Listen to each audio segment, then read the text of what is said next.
مجید کی جو آیت تلاوت کی ہے وما ارسلناک الا رحمتا للعالمین، دیکھیے اللہ تعالیٰ نے جب اس کائنات کو بنایا تو بنانے والا خود بتاتا ہے کہ میں نے یہ پوری کائنات سجائی ہے انسان کے لیے۔ وما خلقت سخر لکم ما فی السماوات وما فی الارض جمیعا منہ، یہ پوری کائنات بنی ہے انسان کے لیے۔ صبح میں ہیوسٹن، بلکہ رات میں ہیوسٹن میں تھا تو وہاں انہوں نے بتایا کہ ناسا کا دفتر یہاں سے قریب ہی ہے۔ ایک ڈاکٹر صاحب مجھے ناسا کے بارے میں بتانے لگے کہ کسی سیارے پہ کوئی شٹل چھوڑی جا رہی ہے اور اس میں بندر کو بٹھا کے بھیجا جا رہا ہے۔ وہ اتنا دور ہے، پتہ نہیں کب پہنچے گا وہ۔ تو میں نے کہا بندر واپس کب آئے گا؟ انہوں نے کہا واپس نہیں آئے گا۔ دیکھو وہ تو اپنی حساب سے مجھے رپورٹ پیش کر رہے تھے، میرا دماغ کہیں اور چل رہا تھا۔ میرا ارادہ ہے انشاءاللہ ناسا جانے کا۔ ہم تو یوٹیوب پہ ہی اور ٹک ٹاک پہ ہی دیکھا کرتے تھے، اب یہاں آئے ہیں تو ہم بھی دیکھیں کون بندر ہے بھائی خوش قسمت جو جا رہا ہے۔ خوش قسمت تو نہیں بیچارہ، بد قسمت ہے۔ تو انہوں نے بتایا کہ بندر کو بٹھا کے تجربہ کیا جائے گا کہ کہاں تک زندہ رہتا ہے، اس کے باڈی پہ کیا اثرات پڑتے ہیں۔ تو دیکھو یہ بندر کو بھینٹ نہیں کہنا چاہیے، یعنی سائنسی ترقی کی بھینٹ چڑھایا جا رہا ہے یا کیا ہے، جو بھی ہے انسان پہ نہیں کیا جا رہا تجربہ۔ ہونا تو چاہیے جمشید کو بھیجا جائے، کیا خیال ہے؟ وسیم کو بھیجا جائے، سلیم کو بھیجا جائے، کیونکہ ان تجربوں سے فائدہ بندر اٹھائے گا یا انسان اٹھائے گا؟ آپ میرے ساتھ شریک نہ ہے نا؟ فائدہ تو انسانوں نے اٹھانا ہے بھائی، بندروں نے تھوڑی اٹھانا ہے۔ تجربہ کس پہ کیا جا رہا ہے؟ بندروں پہ۔ اب جو ایتھیس ہے نا، ملحد ہے، اس کے پاس اس سوال کا کوئی جواب نہیں ہے کہ فائدے تم اٹھا رہے ہو اور اپنے تجربوں کی بھینٹ کس کو چڑھا رہے ہو؟ بندر نے واپس نہیں آنا، وہ مارس سے بھی آگے کہیں بھیج رہے ہیں اس کو۔ تو ابھی جاؤں گا، پتہ کریں گے کہاں بھیج رہے ہو بھائی۔ پاکستان نہ بھیجیں بس بندر کو، وہاں سے چانس ذرا کم ہے۔ تو تجربے کی بھینٹ چڑھایا جا رہا ہے بندر کو، اور بندر کی واپسی کا دور دور کا بھی کوئی چانس نہیں ہے، وہ مر جائے گا۔ جو لوگ خدا کو نہیں مانتے، پیغمبر کو نہیں مانتے، اسلام کو نہیں مانتے، ان کے پاس اس کے جائز ہونے کی کوئی دلیل ہے اس عمل کے؟ بتائیے، کوئی دلیل کیوں بھائی؟ انہیں بھی جینے کا اتنا ہی حق ہے جتنا انسانوں کو حق ہے۔ فائدہ ہم اٹھا رہے ہیں، تجربے کی بھینٹ کس کو چڑھا رہے ہیں؟ بندر۔ اور وہ بھی آج کل کے جو ملحد لوگ ہیں وہ کہتے ہیں ہم نسل بھی بندروں کی ہیں، تو اپنے باپ دادا کے ساتھ یہ سلوک اچھا بنتا ہے؟ یہ سلوک اپنے پیرنٹس کے ساتھ ہے بھائی؟ لیکن اسلام کی روح سے یہ بالکل جائز ہے۔ اسلام کے پاس اس سوال کا جواب ہے۔ ایک ایتھیس نے کہا کہ آپ لوگ جانوروں کو ذبح کر کے کھاتے ہو، بقرعید میں اتنے لاکھوں کروڑوں جانور کاٹ ڈالتے ہو اور کھا جاتے ہو، یہ کون سی عبادت ہے؟ ہم نے کہا میرے بھائی ہم کروڑوں بھی حلال کر دیں تو ہمارے پاس اس کی دلیل ہے۔ آپ ایک مرغی بھی کیوں کاٹ کے کھاتے ہو؟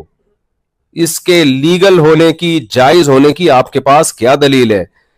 جتنا حق انسانوں کو زندہ رہنے کا ہے اتنا ہی حق مرغیوں کو بھی زندہ رہنے کا ہے یا نہیں ہے؟ کیوں کھا رہے ہو بھائی اس کو؟ میں نے کہا آپ کیوں میکڈونلڈ میں کھاتے ہو، آپ کیوں برگر کھاتے ہو؟ ہم تو اس لیے ذبح کرتے ہیں کہ ہمیں اجازت کس نے دی ہے؟ اللہ نے۔ اس نے کہا میں نے بنایا تمہارے لیے، تبھی تو جانور پہ ذبح کرتے ہوئے اللہ کا نام لینا ضروری ہے کہ آپ اس کی پرمیشن سے کاٹ رہے ہیں، ادروائز جتنا زندگی کا حق آپ کا ہے اتنا ہی اس کا بھی ہے۔ تبھی آپ بلا وجہ کسی جانور کو مار نہیں سکتے ہیں۔ تبھی میں یہ صدقے کے بکروں کے خلاف ہوں کہ اسلام میں صدقہ تو ہے، الگ سے صدقے کے بکرے کاٹنا اس کی اسلام میں کوئی فضیلت نہیں ہے۔ جانور ذبح کرنے کی فضیلت صرف بقرعید کے موقع پہ اور عقیقے کے موقع پر ہے، اور کچھ بھی نہیں ہے، یا دم وغیرہ لازم ہو جائے آپ پر۔ تو بندر کو بھیجا جا رہا ہے اور اس کو ٹریننگ دی جا رہی ہے اور بندر کی واپسی کا کوئی چانس نہیں ہے، لیکن وہ بہت سارے تجربے انسانوں کو سکھا کے جائے گا، پھر ہو سکتا ہے کسی ٹائم پہ انسانوں کو بھی روانہ کیا جائے. پتہ نہیں کتنے بندر اس وقت تک جام شہادت نوش کر چکے ہوں گے. اس سے یہ پتہ چلتا ہے بھائی یہ کائنات بنائی گئی کس کے لیے ہے؟ انسان کے. ویسے بھی عقلی لحاظ سے بھی دیکھا جائے تو یہ انسان ہی کے لیے بنائی گئی ہے. اتنی بڑی کائنات اگر انسان نہ ہوتا ہے تو اس کو سمجھتا کون بیٹھ کے؟ گدھے گھوڑوں کی سمجھ میں آتی ہے کائنات ہے بھائی؟ وہ ریسرچ کرتے، وہ ناسا جیسا ادارہ بناتے، یہ پتہ بھی یہ چلتا ہے کہ یہ بنائی گئی انسان کے لیے. ایسا دماغ صرف انسان کے پاس ہے، کسی اور مخلوق کے پاس اس کو سمجھنے کی صلاحیت ہی نہیں ہے. ذرا سی بھی صلاحیت ہوتی، تھوڑی سی بھی کھوپڑی استعمال کرتا شیر، تو جنگل میں ہزاروں سال سے کم بہت غاروں میں نہ رہ رہا ہوتا. اب تک تو کچھ ترقی کر کے کچھ تو ڈیولپمنٹ کر چکا ہوتا نا.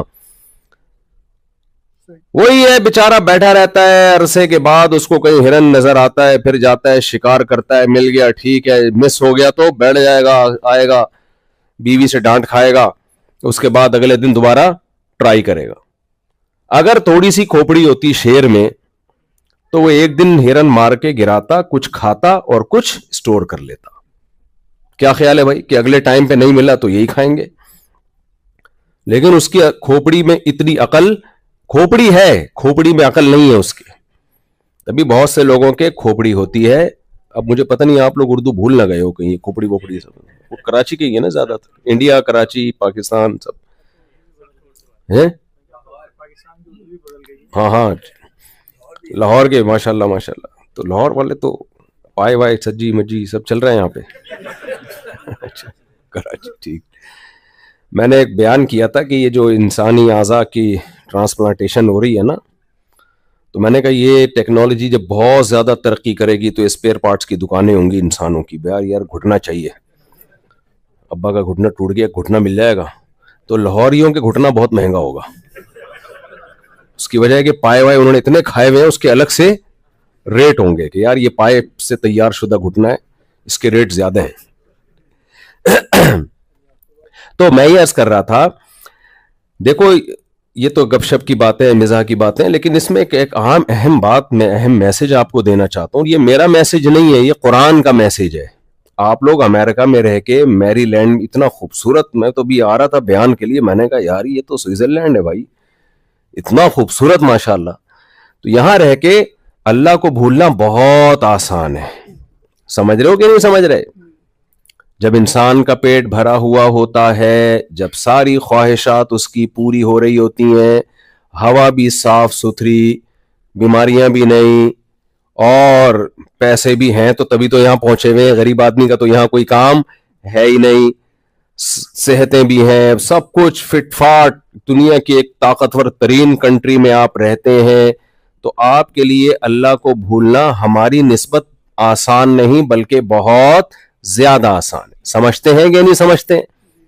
آپ کہو گے کیا ضرورت ہے یار نماز پڑھنے کی، زکوٰۃ دینے کی، ابو امی ماں کے سامنے اف نہیں کرنا، باپ کے قدموں میں جنت اور ماں کے قدموں میں جنت، ابا کی کڑوی کسیلی ڈانٹ اللہ کے حکم کی خاطر برداشت کرنا، شراب سے دور رہنا، اور میری لینڈ میں رہ کے میرج کی طرف توجہ دینا، گرل فرینڈ نہ بنانا، بوائے فرینڈ نہ بنانا، عورت کا پردہ کرنا، خاندانی نظام کو جوڑنا، پھر بچے پیدا کرنا. یہ بھی تو اسلام کا حکم ہے. اسلام خاندان کو پروموٹ کرتا ہے، 2 بچے ہی اچھے.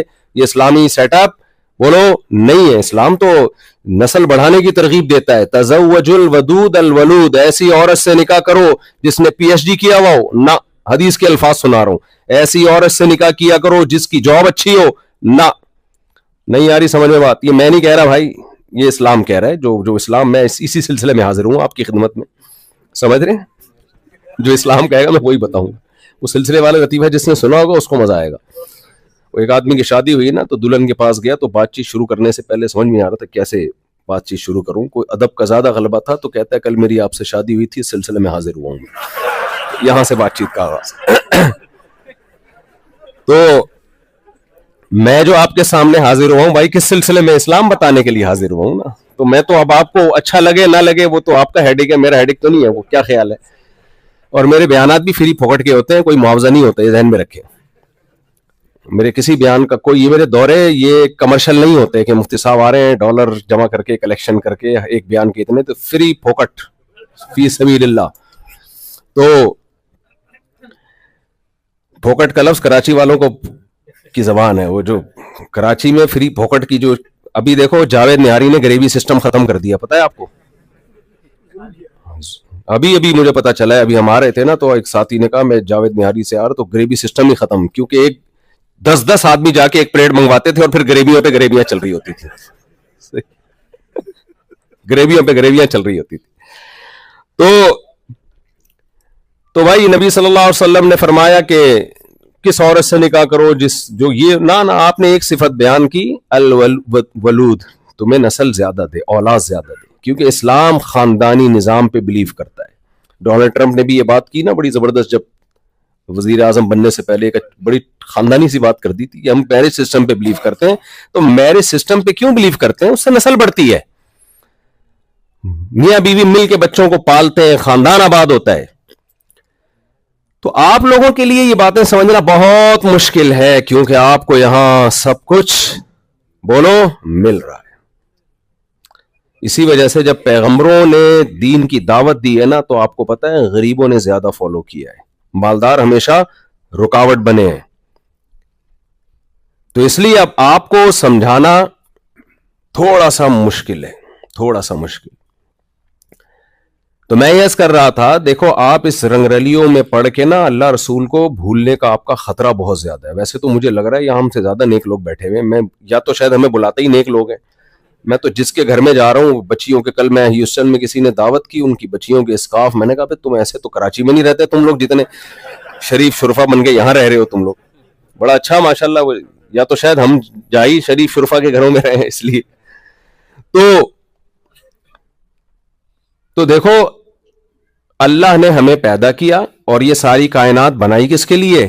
انسانوں کے لیے. تبھی ہم بندروں پہ تجربے کر سکتے ہیں, ہمارا رائٹ ہے, بندر بھلے زندہ رہے مر جائے, ٹھیک ہے نا. بنائے کس کے لیے؟ انسانوں کے لیے بنائے سب کچھ. تو انسانوں کے لیے جب اللہ نے سب کچھ بنایا ہے, انسان اس پہ تحقیق کرے گا اور تحقیق کر کے اپنے خالق پر ایمان لے کر آئے گا. آج دنیا میں بہت سے لوگ خدا کو مانتے ہیں, لیکن ہمارا خدا سے ریلیشن کیا ہے, اللہ ہم سے چاہتا کیا ہے؟ اللہ کے مختلف نام رکھے ہوئے ہیں. اسلام نے ہمیں بتایا کہ گاڈ کا جو اصل نام ہے وہ کیا ہے؟ اللہ. ہندو اسے کسی اور نام سے یاد کرتے ہیں, سکھ اسے کسی اور نام کے سے یاد کرتے ہیں, لیکن بہرحال پیدا کرنے والا ایک ہی ہے. اس پیدا کرنے والے کا ہم سے ریلیشن کیا ہے؟ اس پیدا کرنے والے کا ہم سے وہ چاہتا کیا ہے ہم سے؟ کیا وہ اس نے ہمارے لیے اس کائنات کو بنا کے ہمیں ایسے ہی چھوڑ دیا ہے جو مرضی کرتے پھرو, یا وہ ہم سے کچھ چاہتا ہے؟